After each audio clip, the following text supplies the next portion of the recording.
Periodismo hoy.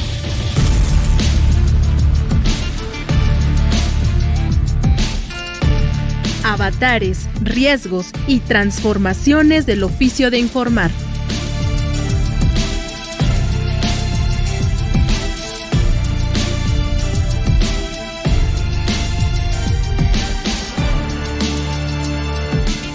Hola, ¿qué tal? Muy buenas tardes. Son poquito más de la 1 de la tarde. Hoy es martes y como todos los martes es martes de Periodismo Hoy a través de las diferentes frecuencias de Radio Educación. Yo soy Andrés Solís y como siempre saludo al otro lado del ciberespacio a mi querida amiga, compañera y colega Alexia Cervantes. Mi querida Alexia, ¿cómo te trata la vida? Nos trata, que ya es ganancia, Andrés, pero muy bien, muy contenta de estar aquí con ustedes en este espacio semana a semana en Periodismo Hoy. Y bueno, pues antes de pasar de lleno al tema de hoy, quisiera hacer pues mención de una noticia que prácticamente todo el mundo nos enteramos, al menos todo el mundo dentro de los medios de comunicación, aquí en Radio Educación también lo mencionamos en distintos espacios, que fue el fallecimiento de Tomás Mojarro, mejor conocido como El Valedor, Andrés. Así es, sin duda, una de las figuras más relevantes de la radio, por lo menos en los últimos 40 años, 50 años, ¿te gusta, Alexia? Un personaje que se dedicaba a hacer ese estilo de periodismo de denuncia ciudadana, de crítica, de abrirle un poco los micrófonos a las personas, pero además con un estilo que en lo personal a mí nunca me gustó el estilo de Tomás Mojarro, pero creo que sí era muy cercano a muchos sectores de la población, sobre todo de niveles socioeconómicos medios, bajos, porque le hablaba así del tú a las personas, a veces con groserías, a veces con ese lenguaje muy de barrio, no por nada le decían el valedor, ¿no? Sin duda, Andrés, y bueno, pues ahí está, le enviamos nuestras condolencias, a nuestro pésame, a familiares, amigos, por supuesto, a la comunidad de Radio UNAM, donde se desempeñó por muchísimos años como colaborador, prácticamente ya era colaborador permanente de Radio UNAM, y bueno, pues ahí está, no queríamos dejar de mencionarlo en este espacio, y ahora sí, entrando ya de lleno al tema de hoy vamos a hablar de las tendencias y las predicciones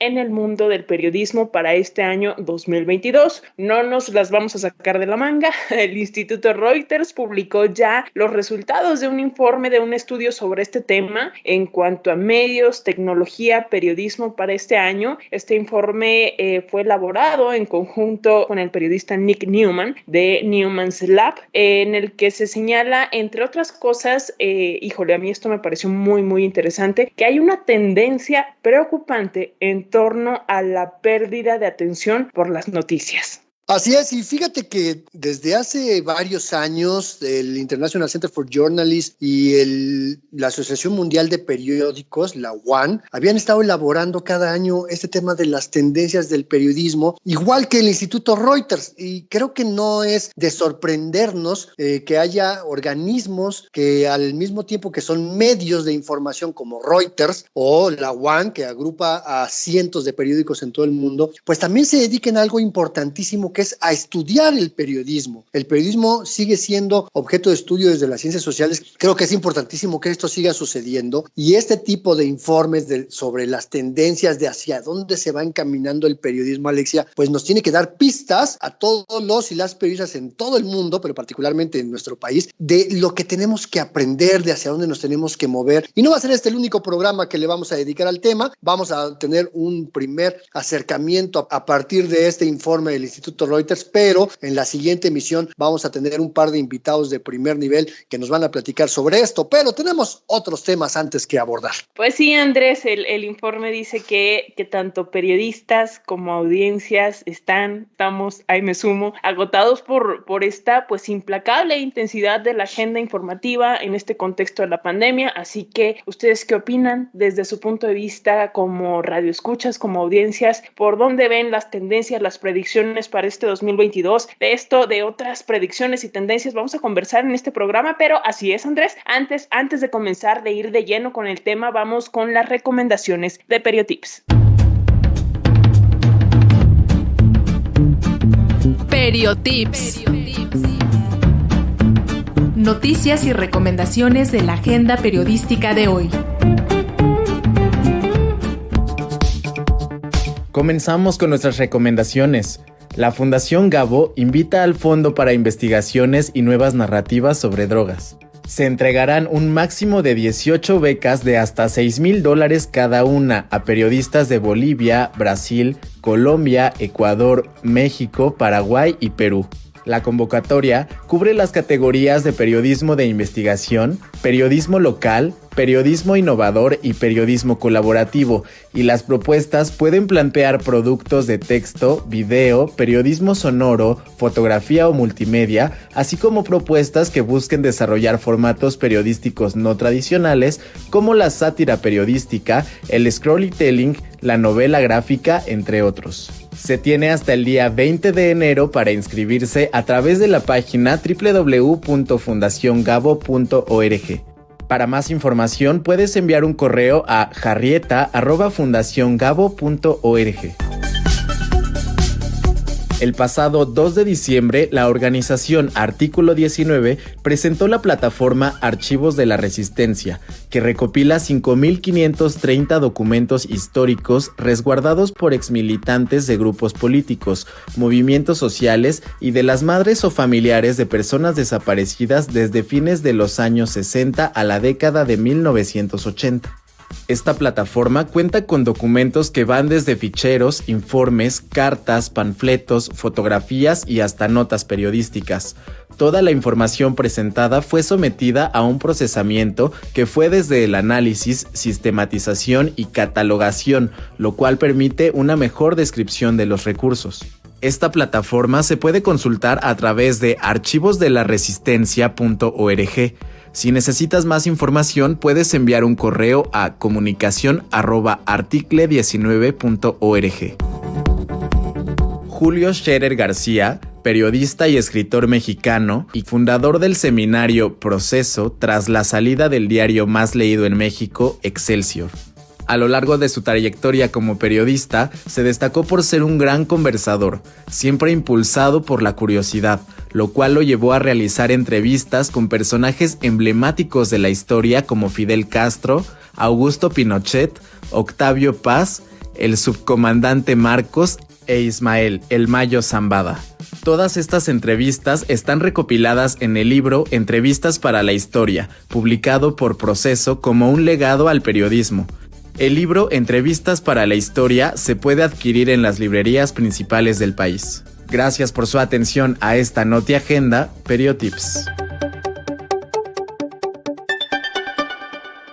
Recuerden que estamos muy pendientes de todos sus mensajes, estamos aquí al tanto en las redes sociodigitales, en Facebook nos encuentran como Periodismo Hoy, en Twitter somos @hoyperiodismo, donde como siempre ustedes lo saben bien y porque nos alegra mucho recibir todos sus mensajes, sus comentarios, sus sugerencias, sus quejas, reclamos, en fin, todo lo que quieran compartir con este espacio de Periodismo Hoy a través de Radio Educación, por supuesto. Y tenemos algunos mensajitos, Alexia, por ahí. Así es, tenemos por acá un mensajito de Jesús González, a quien le enviamos un saludo. Él contestó atinadamente a la trivia que hicimos la semana pasada, la trivia sobre Ricardo Flores Magón. También, como cada semana, infaltable, Juan Ernesto Guerrero Mancera dice: buenas tardes, equipo de Periodismo Hoy, audiencia, feliz y larga vida. A 2 años de huelga, sin importar quién tiene la razón, lo cierto es que se está perdiendo mucho en imagen, periodismo y comunicación certera. Solo se ve que hay ausencia de entendimiento y sobra ambición de poder. Esto en relación al programa que tuvimos la semana pasada sobre la situación de la huelga en la agencia de noticias del Estado mexicano Notimex. También tenemos el mensaje de Yolotl Valadez Betancourt. Dice: qué vergüenza que Radio Educación preste su espacio a una persona corrupta y ratera como Adriana Urrea. Dice: como radioescuchas tenemos derecho a escuchar a las dos partes del conflicto. Hasta esta fecha no se ha invitado a la actual dirección de Notimex a dar su versión. No queremos que se nos meta a fuerza a una persona solo por la amistad que mantiene con Andrés Solís, no al amiguismo manipulador de Radio Educación. Esta es la opinión, estas son las palabras de Yolotl Valadez Betancourt. Que por supuesto son tan valiosas como cualquiera que podamos recibir en este espacio, y la postura de cada quien en torno a un conflicto pues es igualmente importante. Y recuerden que si quieren tener un poquito de más contexto de esto, pueden recurrir a la sección de podcast de la página de Radio Educación, www.e-medioradio.edu.mx, donde podrán encontrar no solamente el programa de la semana pasada donde hablamos del conflicto en Notimex, sino cualquiera de todos nuestros programas, y reiterarles que gracias a sus comentarios se hace este programa mucho más rico, mucho más enriquecedor. Y bueno, justamente Andrés, antes de ir de lleno al tema de esta emisión, a lo que mencionábamos al inicio de este programa, vamos a leer una carta enviada por el director editorial de la Agencia de Noticias del Estado Mexicano, Agustín Carlos Lozano Delgado, de conformidad con la ley reglamentaria del artículo 6 de la Constitución Política de los Estados Unidos Mexicanos en materia de derecho de réplica. Y vamos a leer la carta de manera íntegra. Gabriel Sosa Plata, director de Radio Educación, presente. La Agencia de Noticias del Estado Mexicano, Notimex, señala que lo vertido por la lideresa del Sud Notimex, Adriana Urrea Torres, en el programa Periodismo Hoy del medio público de Radio Educación que conducen Alexia Cervantes y Andrés Solís, está plagado de mentiras e impresiones. Además, faltaron al equilibrio informativo, pues solamente dieron voz a una de las partes en el conflicto. Adriana Urrea dijo que iniciaron la huelga por violaciones al contrato colectivo y por despidos injustificados, cosas totalmente falsas. La agencia Notimex siempre ha respetado los derechos laborales y la huelga siempre fue considerada como ilegal, pues quedaron al descubierto infinidad de anomalías y favoritismos por parte de la Junta de Conciliación y Arbitraje. Por ello, la Comisión Nacional de los Derechos Humanos, CNDH, emitió la recomendación para que se reponga el procedimiento. Además, algunos de los ex trabajadores ahora en huelga llevaban meses sin pisar la redacción, otros más sin redactar una sola nota, eran aviadores y solo acudían a cobrar sin trabajar. Miente Adriana Urrea al señalar que nunca hubo respuesta patronal. Notimex siempre estuvo abierto al diálogo y prueba de ello es que asistimos a todas las mesas de negociación y a todas las pláticas conciliatorias, no tenemos ninguna falta. Pero a cambio, siempre que aceptaban nuestras propuestas, luego recibíamos del sindicato que encabeza Adriana Urrea Torres un aumento de sus pretensiones, siendo una muestra clara de no querer solucionar el conflicto que ellos mismos provocaron. La lideresa del Sud Notimex afirma que tratamos de desviar la atención y criminalizamos a los líderes del sindicato. Otra mentira más de Adriana Urrea. Ella y su compañero Conrado García Velasco enfrentan sendas denuncias ante la Fiscalía General de la República, FGR, y ante la Secretaría de la Función Pública, SFP, por cometer actos de corrupción y por desvío de recursos a cuentas bancarias particulares. Su otro invitado, el doctor de la UNAM, Alfonso Bouzas, asegura que se trata de una huelga legal y califica la recomendación como ingrata y temeraria, pero la advertencia de la CNDH fue muy clara y ordenó a la Secretaría del Trabajo reponer el procedimiento porque detectó violaciones a los derechos humanos de los trabajadores de Notimex. Adriana Urrea Torres vuelve a mentir al afirmar que los trabajadores de Notimex fueron amenazados. La dirección siempre se ha mantenido al margen de las cuestiones sindicales y siempre ha respetado la libertad sindical y por ello nunca ha intervenido en esos asuntos. Nuevamente, Adriana Urrea recurre a la falsedad y sobre el caso de Diana Pérez, Notimex aclara que ella misma fue quien decidió separarse voluntariamente de la empresa, luego se le liquidó y acompañada de su abogado firmó un convenio donde aceptaba disolver los lazos laborales con la agencia. Su entrevistada asegura que no ha encontrado respuesta del gobierno federal, del presidente Andrés Manuel López Obrador, de la exsecretaria Olga Sánchez Cordero, de la secretaria Luisa María Alcalde, del canciller Marcelo Ebrard, y hasta del vocero de presidencia Jesús Ramírez. Notimex reitera que en las más de 25 mesas de negociaciones en 2 años a las que asistimos siempre llevamos propuestas claras para levantar la huelga, pero Adriana Urrea y los abogados del sindicato de telefonistas siempre las rechazaron. Cabe señalar que Adriana Urrea Torres asumió el poder luego de que su compañero Conrado García Velasco renunciara a Notimex y permaneció en el poder por más de 17 años como secretario general del Sud Notimex. Adriana Urrea Torres tampoco habla que prometió interponer denuncia contra Conrado García Velasco, cosa que jamás realizó y cuando es cuestionada sobre el tema prefiere guardar silencio. Adriana Urrea Torres se autoproclamó secretaria general de Sud Notimex sin llevar a cabo una asamblea en algún recinto del instituto donde pudieran participar todos los trabajadores, cosa que nunca ocurrió. En el recuento convocado por la Secretaría del Trabajo y Previsión Social, STIPS, participaron exdirectivos que ya no estaban en la agencia y extrabajadores que ya habían firmado su separación voluntaria mediante renuncia, pero aún así les permitieron votar. Y tampoco Alexis Cervantes y Andresa Solís cuestionaron a la lideresa sobre la acusación que pesa en su contra sobre el intento de extorsión que sufrió la directora general San Juana Martínez Montemayor, motivo por el cual la dirección jurídica de Notimex interpuso demanda penal ante la FGR. De igual manera, los conductores arriba mencionados no preguntaron a la lideresa Adriana Urrea Torres sobre los 15 viajes que realizó al extranjero con propósitos turísticos con cargo al erario de Notimex, motivo por el cual también fue denunciada. Sobre el robo informativo contra Notimex, Adriana Urrea Torres tampoco fue cuestionada, pues usaba información exclusiva de la agencia en su programa de YouTube, Gira tus Finanzas. Incluso en un programa de radio aceptó tomar esa información y difundirla en la red social, por lo cual también fue denunciada ante la SFP y la FGR. Y el trato que recibió Adriana Urrea Torres fue de amiga y no como entrevistada, pues tampoco le preguntaron sobre los millonarios apoyos que recibe por parte del líder del sindicato de telefonistas, Francisco Hernández Juárez. La entrevista que le hicieron a Adriana Urrea Torres son de las llamadas a modo. Prácticamente la dejaron hablar y los conductores mencionaron una y otra vez que los micrófonos estaban abiertos para la Dirección General de Notimex, pero nunca recibimos alguna invitación formal por ninguna vía para participar en ese programa. En la entrevista no cuestionaron a la lideresa del Subnotimex sobre las pretensiones del sindicato, ya que piden 150 millones de pesos para levantar la huelga. Dicha cantidad representa el 84% del presupuesto de Notimex. Por tal motivo, solicito que la carta sea publicada en el mismo espacio donde se publicó su nota carente de equilibrio informativo y veracidad, esto basado en el artículo 6º, párrafo 1 de la Constitución Política de los Estados Unidos Mexicanos, que a la letra dice: la manifestación de las ideas no será objeto de ninguna inquisición judicial o administrativa, sino en caso de que se ataque a la moral, la vida privada o los derechos de terceros, provoque algún delito o perturbe el orden público, el derecho de réplica será ejercido en los términos dispuestos por la ley. No es la primera vez que Radio Educación falta a la ética al tratar la huelga de Notimex, invitando solo a la lideresa. Es insólito que durante los últimos 2 años Radio Educación ni ningún otro medio público hayan difundido nunca nuestros comunicados, y esta vez nuevamente lamentamos que un medio público se enfrente de manera poco profesional con otro medio público.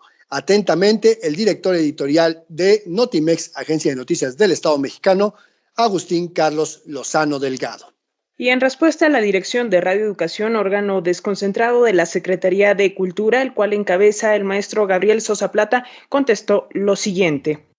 Agustín Carlos Lozano Delgado, director editorial, Notimex, Agencia de Noticias del Estado Mexicano. Estimado colega Lozano Delgado, en respuesta a su escrito de fecha 12 de enero de 2022, me permito precisar que desde sus orígenes, Radio Educación, órgano desconcentrado de la Secretaría de Cultura, se ha distinguido por cumplir plenamente los principios de todo medio público: pluralidad, diversidad, inclusión y transparencia. Son principios que se han mantenido y se protegen en toda nuestra programación, no solo en cumplimiento de la ley como operadores de concesiones de radio de uso público, sino convencidos de la relevancia de ofrecer a nuestras audiencias contenidos que respeten a cabalidad los derechos humanos como el derecho a la información y la libertad de expresión a través de nuestros mecanismos de autorregulación como los códigos de ética, el Consejo Ciudadano y la Defensoría de las Audiencias. Por supuesto que bajo esa misma línea trabaja el programa Periodismo Hoy, cuya productora es la licenciada Graciela Ramírez. En la emisión a la que usted hace referencia se abordó la situación laboral de Notimex y efectivamente se dio voz a una de las partes sin considerar en esta ocasión la versión oficial, dado que el formato del programa es de entrevista y no de debate. No obstante, en la misma emisión se dijo en 4 ocasiones que el espacio quedaba abierto para conocer la posición de la agencia y que se haría la invitación al respecto. En esas estaba cuando recibimos su réplica a lo dicho ahí. La producción de Periodismo Hoy le ofrece al respecto 2 opciones. 1. Aceptar la invitación para ser entrevistado usted o la directora general de Notimex sobre el tema. Y 2. Leer de propia voz o en voz de otra persona el documento que nos hizo llegar. En cualquiera de los casos se garantizaría el derecho de réplica y de esta manera las audiencias tendrán una visión más amplia de lo que acontece con una agencia periodística fundamental en el Estado mexicano. Finalmente, en cuanto a su afirmación de que nunca se ha invitado a la directora general o a algún representante de Notimex para exponer la problemática por la que atraviesa la agencia, me permito respetuosamente desmentirlo. De manera personal y a través del equipo de Periodismo Hoy se les ha invitado cordialmente sin obtener respuesta y contamos con las pruebas de ello. Evidentemente, las puertas continúan abiertas. Somos, reitero, un medio público comprometido con la pluralidad. Sin otro particular, reciba usted, la licenciada San Juana Martínez y el equipo de Notimex nuestros saludos y los deseos para que muy pronto Notimex continúe operaciones de manera regular y aportando al periodismo ético y de calidad a la sociedad. Atentamente, maestro Gabriel Sosa Plata, director general. Y dicho lo anterior, hay que aclarar también que la misma Dirección General de Notimex envió las mismas cartas en calidad de réplica tanto a la Dirección de Producción de Radio Educación, que encabeza la maestra Adriana Solórzano, y también a nuestra productora de este programa Periodismo Hoy, la licenciada Graciela Ramírez. Y bueno, pues ahora vamos con las primeras pistas de periodismo en persona del día de hoy. Hoy vamos a hablar de un referente del periodismo cultural contemporáneo en la radio pública. Trabajaba en el Instituto Mexicano de la Radio, allí ingresó desde que terminó la carrera y comenzó a prestar su servicio social y se quedó, como a muchos luego nos pasa, por casi 30 años. Muchos le llamaban a este personaje el señor Cultura. Y si saben de quién vamos a hablar, que además déjenme anticiparle, es un sentidísimo homenaje de este programa Periodismo Hoy y también de Radio Educación a este colega. Pero si saben de quién vamos a platicar, por supuesto que pueden comunicarse a nuestras plataformas sociodigitales en Facebook, Periodismo Hoy, en Twitter, @hoyperiodismo. Mientras, ¿qué les parece si platicamos en torno a estas nuevas tendencias y las predicciones en materia de periodismo y medios para este año que sigue en sus primeros días de transcurrido?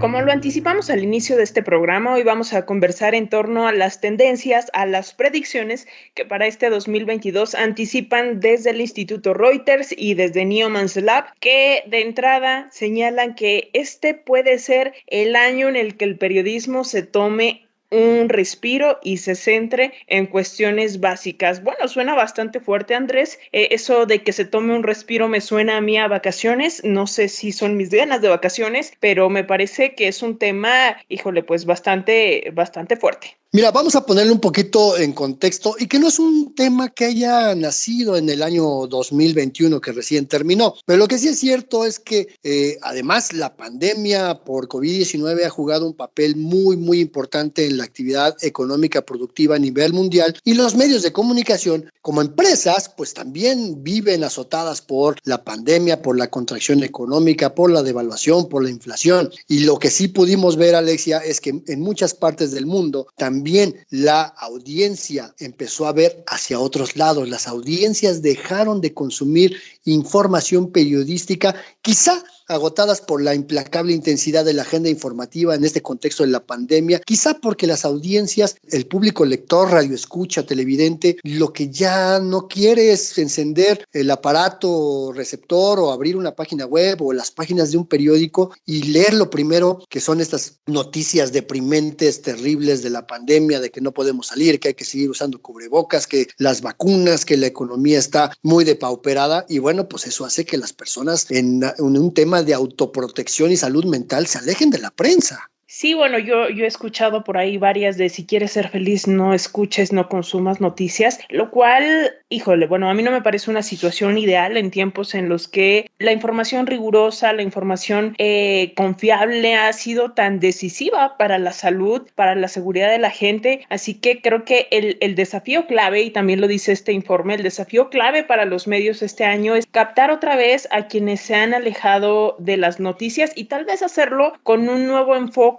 y ya no clavarnos tanto, por ejemplo, en el rollo de las cifras de estos números que a final de cuentas, pues muchas veces ya ni se les pone atención, ¿no? Son cifras tan grandes de contagios, de lamentables muertes, que a veces uno se pierde en el mar de los números. Y que además lo que hemos platicado en otros momentos aquí mismo en el programa, Alexia, tú lo recordarás, cuando hablamos de periodismo en salud con Ginarelli Valencia, cuando hablamos de periodismo de presión con nuestros colegas que hemos tenido aquí en este espacio, lo que nos falta a veces a los medios es explicar con manzanitas, explicar con mayor claridad, traducir los números a cosas que las personas puedan entender, ¿no? Y esto también tiene que ver con el cómo estamos haciendo el abordaje de los diferentes temas, pues sí, asociados a la pandemia, porque es un asunto mundial, no nos podemos separar de la pandemia, pero sí falta pues hacer un nuevo enfoque, un nuevo modo de contar historias, enfocarnos en otro tipo de agendas que son muy emergentes en temas como el cambio climático, que tienen que ver con la pandemia, o el intentar solucionar los problemas ofreciendo información sobre temas de salud mental u otros padecimientos derivados precisamente de la pandemia. O bueno, la semana pasada veíamos esta erupción volcánica en la región del Pacífico Sur que pues va a impactar a todo el mundo, no solamente por los tsunamis, sino pues por el cambio en el clima que va a generar. Y entonces pues lo que tenemos que hacer son recomendaciones para que periodistas y medios pues empiecen a centrarse también en esas nuevas narrativas sobre estos temas, pero cómo traducirlos a nuevas plataformas, que es a donde las personas se están mudando, están dejando los medios tradicionales y están regresando otra vez a consumir mayoritariamente contenidos en redes sociodigitales y en Internet, Alexia. Me parece muy interesante esta propuesta, Andrés, porque no se trata de, dejamos de hablar de la pandemia de un día para otro, ya no existe, fin de la historia. Claro que la pandemia ahí sigue, pero también siguen otros problemas y otras temáticas que hemos dejado de voltear a ver por centrarnos de lleno en este asunto del COVID-19 y que creo que valdría la pena retomar para, pues sí, tal vez un poco cambiar la narrativa, pero también es importante señalar que como medios tenemos la responsabilidad, además de informar, de entretener.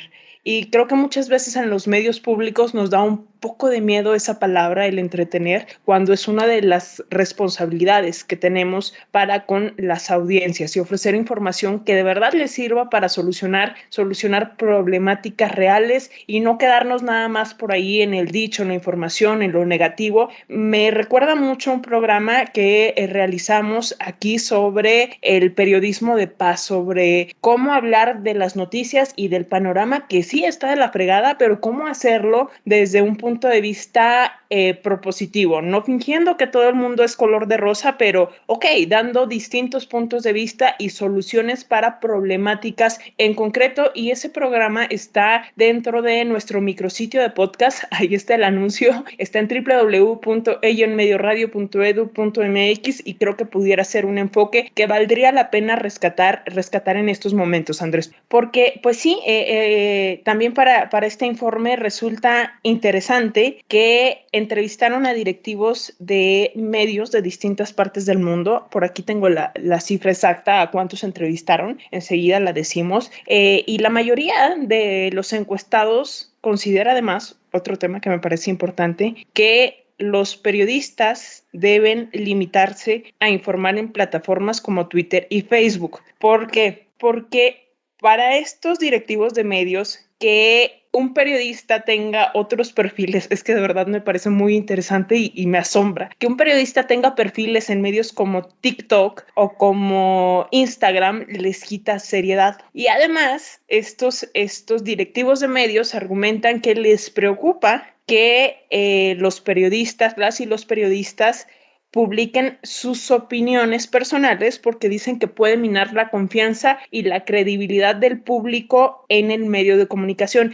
Es decir, están apostando o están tratando de decir que ellos prefieren y van a hacer que sus periodistas solo se dediquen a informar en sus redes sociales personales y que no pongan su opinión. ¿Cómo lo ves, Andrés? Mira, estás retomando un tema que tú lo sabes muy bien, Alexia, no es nuevo, es una discusión que lleva muchos años. Cuando estudiamos comunicación, cualquier estudiante de comunicación y de periodismo, entre mucha teoría que nos meten a lo largo de los 4, 5 años o 3, dependiendo de lo que dure la carrera, está este tema de que los medios tienen 3 responsabilidades fundamentales: educar, informar y entretener.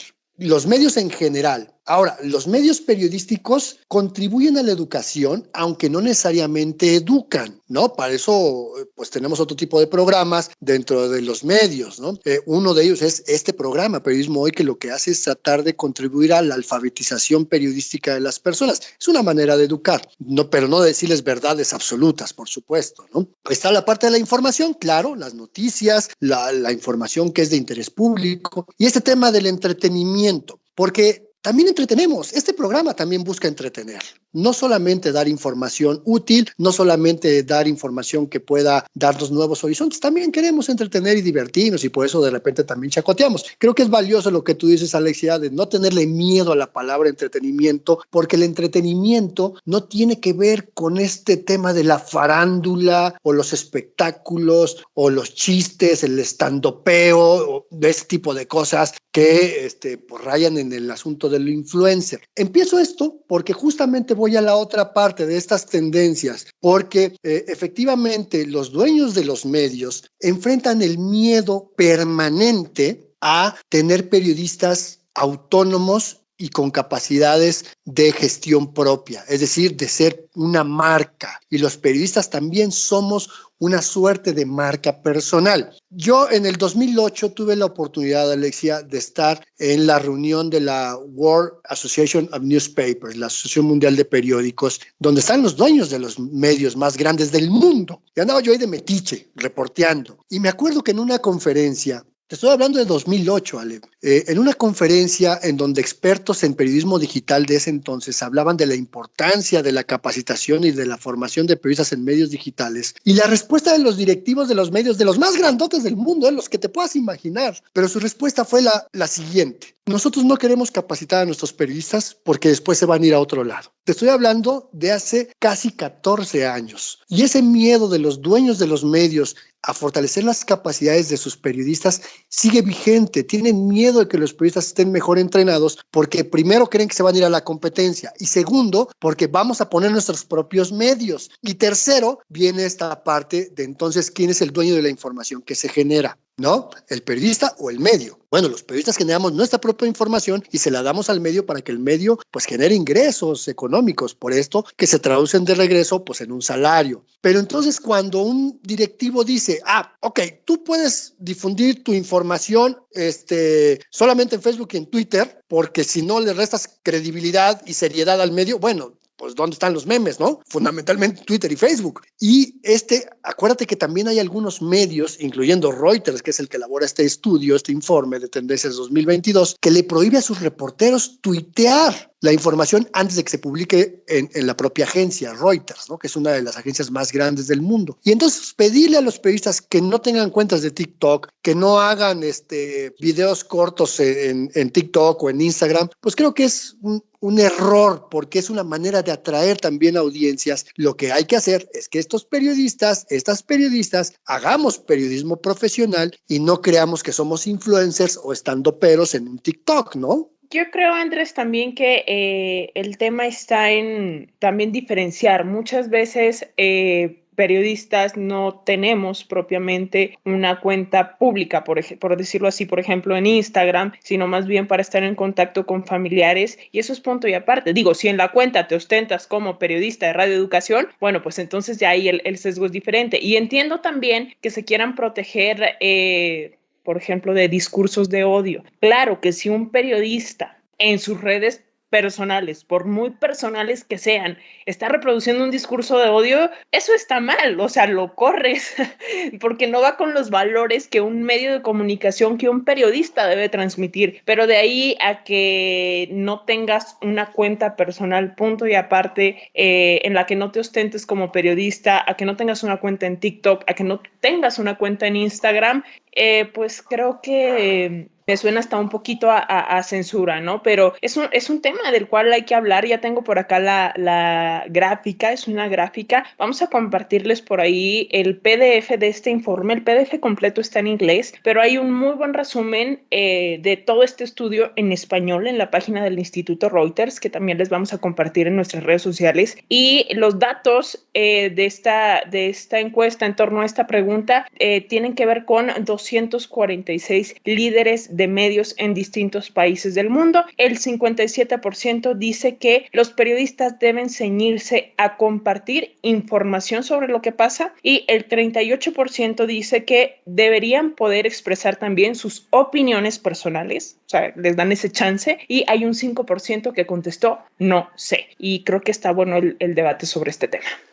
Y además es muy interesante los números de la percepción precisamente de los dueños y editores de los medios, porque efectivamente, claro, yo puedo tener mis cuentas personales, pero mientras trabaje para un medio, la sociedad me asocia con el medio. Entonces sí es importante justo tener cuidado en la manera en cómo comunicamos, porque somos periodistas las 24 horas del día. No puede ser que, como ahorita no estoy en mi horario laboral, voy a tuitear tonterías. No. O sea, es un tema también de prudencia por parte de cada periodista, porque no nos podemos desligar del medio al que representamos, aunque, por supuesto, en un claro concepto de independencia editorial, lo que llamamos cláusula de conciencia, mis opiniones no son las del medio y la postura del medio no es mi opinión personal. Eso debe de quedar muy claro. Pero como tú bien dices, si yo como periodista, en lo individual, como persona, estoy difundiendo crímenes de odio, incito a la violencia, incito al crimen, por supuesto que el medio en el que trabaje tendrá todo el derecho de decir, ¿sabes qué? Hasta aquí llegaste, papá, porque eres una mala imagen para la empresa, o para la institución, o para el medio público, ¿no? Para la humanidad, claro, deja tú.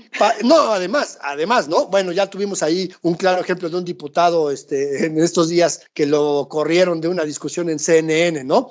Pero también, cosa curiosa, CNN obliga a sus periodistas a que en sus cuentas de Twitter pongan el @ su nombre y CNN, ¿no? Cosa que yo no creo que tenga que ser algo sensato, porque cuando ya no trabajan en CNN, pues cómo van a empezar a recuperar su imagen personal, ¿no? Pero fíjate que es muy interesante que dentro de estas perspectivas del estudio del Instituto Reuters, los propios directivos de los medios, en promedio, una tercera parte o hasta una cuarta parte de los ingresos que esperan tener para el año 2022 es precisamente a través de sus contenidos en plataformas digitales, ¿no? Entonces, es muy interesante ver cómo si le están apostando a generar ingresos económicos a través de plataformas digitales, incluyendo, por supuesto, las redes sociodigitales, pero al mismo tiempo tienen miedo de lo que hagan sus periodistas. ¿Cuál es la clave, creo yo? Pues entonces, en cómo vamos a contar las historias, en cómo vamos a poner la información por encima de la opinión, los datos duros por encima de la especulación. Es decir, hacer periodismo profesional. Bueno, Andrés, permíteme cortarte esta conversación para irnos a las demás tendencias porque se nos está terminando el tiempo y otra de las tendencias que quisiera destacar es el crecimiento de las suscripciones, de la atención que le van a destinar a ello las y los directivos de los medios, porque de acuerdo con este informe, para este año se va a buscar que las suscripciones aumenten con miras a que dentro de unos años, el estimado es que en 2025, que estas rebasen el monto que reciben por publicidad en sus diferentes modalidades. Parece un sueño que entonces seamos las audiencias las que financiamos a estos medios, al periodismo bien hecho en lugar de la publicidad, pero de acuerdo con el Instituto Reuters hay un tema del cual hay que preocuparnos, también hay que estarlo analizando, que es que este modelo de suscripción pueda estar empujando al periodismo a atender nada más o atender en exceso a las audiencias más ricas, a las audiencias que pueden pagar por información, dejando atrás al resto. Y sobre este tema, pues vale la pena destacar soluciones alternativas como las que ofrece el Daily Maverick de Sudáfrica, que tiene una opción de membresía denominada Paga por lo que puedes. El medio Politiken de Dinamarca, que brinda acceso gratuito a estudiantes, o como en Portugal, donde el gobierno utilizó fondos de la lotería para financiar precisamente 20,000 suscripciones gratuitas a 8 diferentes medios en el país. Y tú recordarás que aquí en este mismo espacio, Alexia, hemos hablado con, por ejemplo, James Brainer, que es un experto en modelos de negocio para periodismo, sobre todo periodismo digital y emprendimientos periodísticos en plataformas digitales, que nos explicaba justamente algunas estrategias de cómo encontrar buenos modelos de negocio por suscripción. Hablamos también en algún momento con Abraham Torres, que es el embajador de Sembramedia en México también, que nos hablaba justamente de cómo ellos desde Sembramedia pues están financiando proyectos periodísticos. En fin, hemos abordado el tema aquí y entonces creo que sí va a ser una buena perspectiva para 2022 cómo generar ingresos apelando justamente, y que es lo importante creo, es apelando justamente a las necesidades de la información de las personas y no lo que yo como medio quiero imponer en la agenda mediática, ¿no? Es un tema muy interesante. A mí me gustó este ejemplo de Portugal, donde el gobierno pues sí utiliza fondos, en este caso de la lotería, para financiar suscripciones gratuitas a 8 medios. Sería muy interesante, por ejemplo, que en México se aplicara un modelo similar. supongamos que tenemos medios independientes o medios públicos que trabajen por suscripción para generar mayores ingresos, y entonces para aquellas personas que no pueden pagar esa suscripción se utilizan recursos públicos para que se paguen dichas suscripciones, ¿no? Entonces siento que es un ganar-ganar que pues en algunos años ya estaremos viendo, ojalá en los medios de comunicación, claro que sin olvidar esta parte de qué onda con la gente que no puede incluir las noticias en la canasta básica, ¿no? Cuando apenas nos está alcanzando para la canasta básica, sumarle esto pues pudiera ser complicado a lo mejor en entornos como en América Latina, como nuestro país. Así es un tema muy interesante que va a dar mucho de qué hablar en este 2022 y seguramente va a impactar mucho al interés de la audiencia en estar informada y recuperar esas audiencias que se han ido perdiendo como consecuencia de esta sobresaturación de información por la pandemia. Pero ¿qué te parece, Alexia, si hacemos una brevísima pausa rápidamente?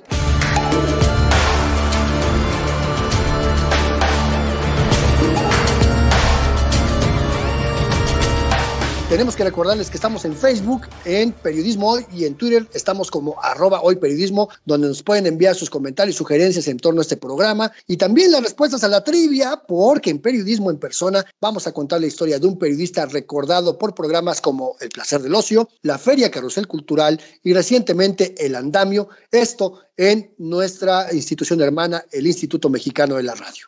Comuníquense con nosotros si saben de quién se trata, y en tanto seguimos hablando de estas tendencias y predicciones para el periodismo en 2022, ya que van 2 años de la pandemia y pues muchas redacciones están, digámoslo así, irreconocibles, algunas permanecen prácticamente vacías, y para bien o para mal, la tendencia número 3 es que este año va a continuar el trabajo híbrido, es decir, algunas personas en la oficina y otras trabajando a distancia, lo que para las empresas pues puede reducir los costos en insumos, las rentas de los edificios, ya no van a tener que ser edificios muy grandes, muchas redacciones se cambiaron enteramente a lo virtual, y pues estos recursos que digamos te puedes ahorrar de lo que pagabas en renta, pudieran destinarse a nuevas investigaciones periodísticas, a investigaciones de largo aliento, investigaciones más profundas. No obstante, también el informe de Reuters constató que las implicaciones de estas redacciones híbridas no se han analizado del todo. Dice, por ejemplo, señala que las personas que se han quedado en las redacciones a trabajar de manera presencial y que por lo regular son las personas más jóvenes, enfrentan el llamado sesgo de proximidad.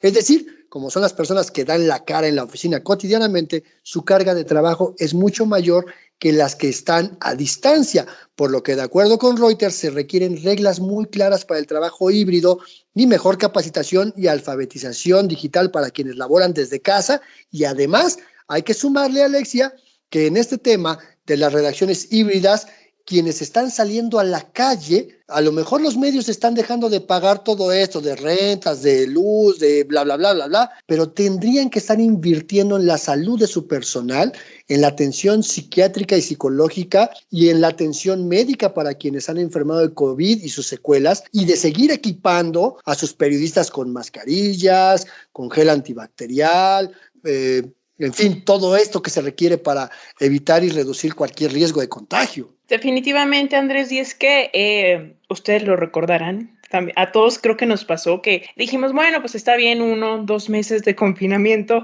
pero esto ya va para 2 años y seguimos contando. Entonces, las implicaciones sociales, de salud física, de salud emocional, pues van complicándose, va en aumento, síntomas de depresión, de estrés, de lo que algunos llaman el burnout, síndrome de burnout, o en español el síndrome del quemado, que pues es agotamiento, pero no agotamiento a nivel físico de te vas un fin de semana, descansas, sino el agotamiento es tanto que llega a niveles emocionales, y es un tema del cual hay que hablar, porque si la salud emocional, si la salud mental no está al 100, aunque estés descansadito del fin de semana y hayas comido, la cosa no va a funcionar, ¿sale? Entonces, bueno, pues vamos a estar también hablando de este tema en nuestro próximo programa con nuestros entrevistados, y bueno, pues se nos está terminando el tiempo y quedaron más tendencias. Oye, pero déjame interrumpirte rápidamente, Alexia, porque creo que sí es importante. Cuando estamos hablando de la salud mental de periodistas,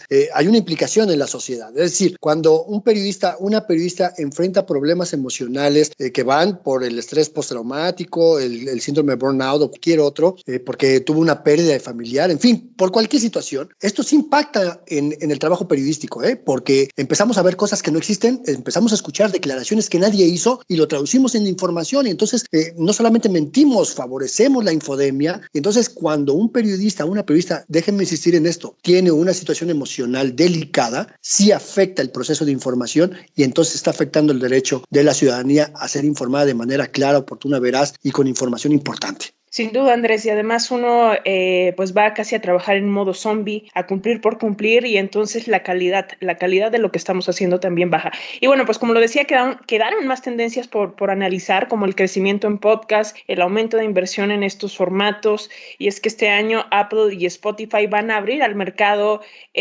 las opciones de pago para los creadores individuales como para medios, es decir, que generen ganancias por las reproducciones, y bueno, pues es una tendencia que también va a instalarse este 2022, así que si quieren revisar con detenimiento el referido informe, pueden visitar la página del Instituto Reuters o bien escribir en el buscador de su preferencia, en Google, en Firefox, en el que ustedes usen, periodismo, medios y tecnología, tendencias y predicciones para 2022. Escriben esto y en automático les va a aparecer dicho informe, dicho documento. También lo vamos a dejar por ahí en nuestras redes sociales.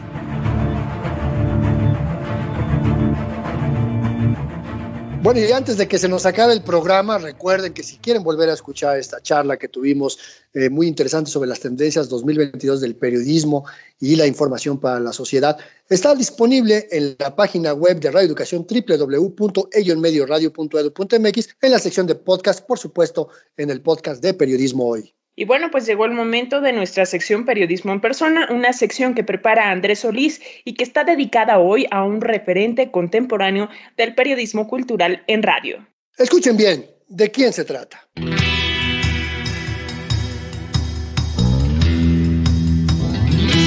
Periodismo en Persona. Hoy dedicado a Juan Carlos Valdés Oropeza. Su voz, sin lugar a dudas, se volvió inconfundible y necesaria para conocer, entender y apreciar la información periodística cultural desde la radio pública. Este día recordamos a un amante de la lectura, apasionado de la literatura y un referente del periodismo cultural contemporáneo. Hoy recordamos a Juan Carlos Valdés.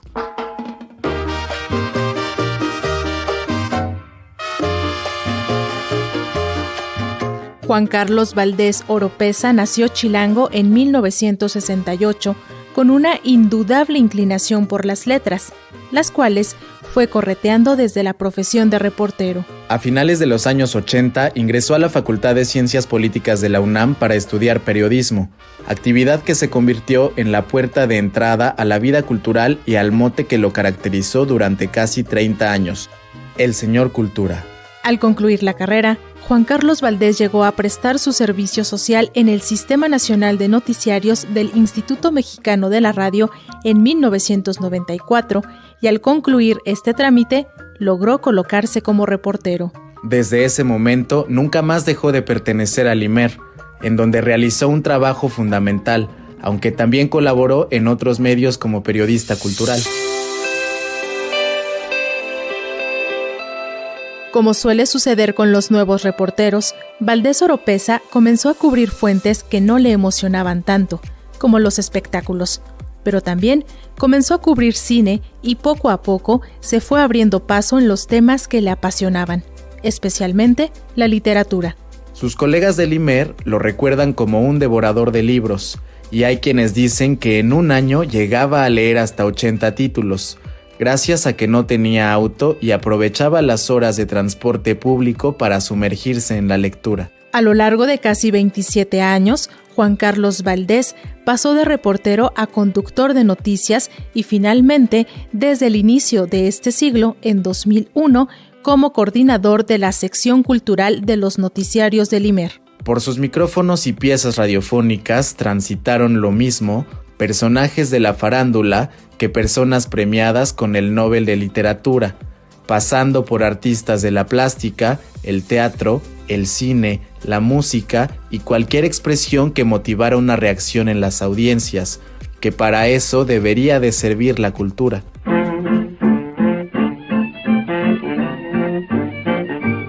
En aquel 2001, Valdés Oropeza inició sus proyectos paralelos a las noticias, iniciando con El Placer del Ocio, un programa de revista y cartelera en el que invitaba al público a acudir a cuanto evento artístico y cultural le llegara a su agenda. Después vino su proyecto más longevo, La Feria, carrusel cultural, que durante 16 años fue un noticiario cultural de referencia que daba voz especialmente a aquellos nuevos talentos que no encontraban cabida en otros espacios. Más recientemente, encabezó el programa El Andamio, una emisión con un nombre muy particular, pues la idea central era sumar a las audiencias a la construcción de la vida cultural. Pero por lo que todos y todas recordarán a Juan Carlos Valdés, será por sus infalibles coberturas y crónicas de los eventos culturales más importantes del país, el Festival Internacional Cervantino y la Feria Internacional del Libro de Guadalajara, que cubrió incansablemente y solo con la interrupción de 2020 por la pandemia por COVID-19.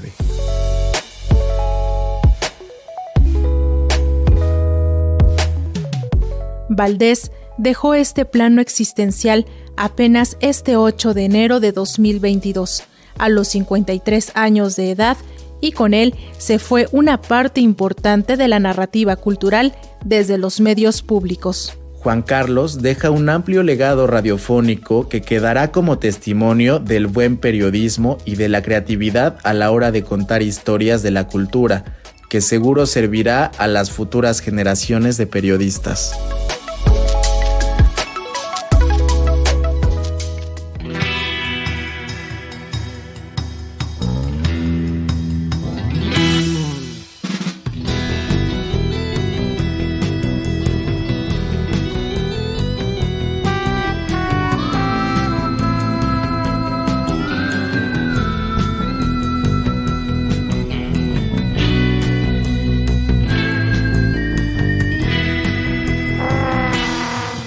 Bueno, es hora de despedirnos. Alexia Cervantes, se nos acabó el tiempo, pero muchísimas gracias como siempre por sintonizarnos a través de las diferentes frecuencias de Radio Educación, y seguimos mientras la conversación en nuestras redes sociodigitales, Facebook, Periodismo Hoy, y Twitter, @hoyperiodismo. Como siempre, Andrés Solís, un gusto y hasta la próxima.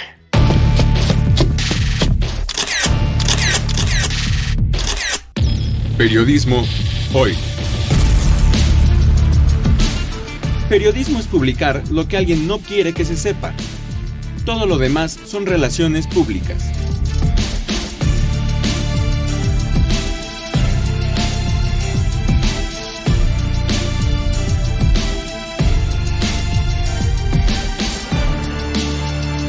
Trabajamos para usted en el servicio social Saraí Pérez y Daniel Hernández, en la edición digital Alejandro Ramírez, la musicalización de Oscar Solís, Edith Rojas, en la asistencia de producción, en la conducción Alexia Cervantes y Andrés Solís, la producción a cargo de Graciela Ramírez para Radio Educación.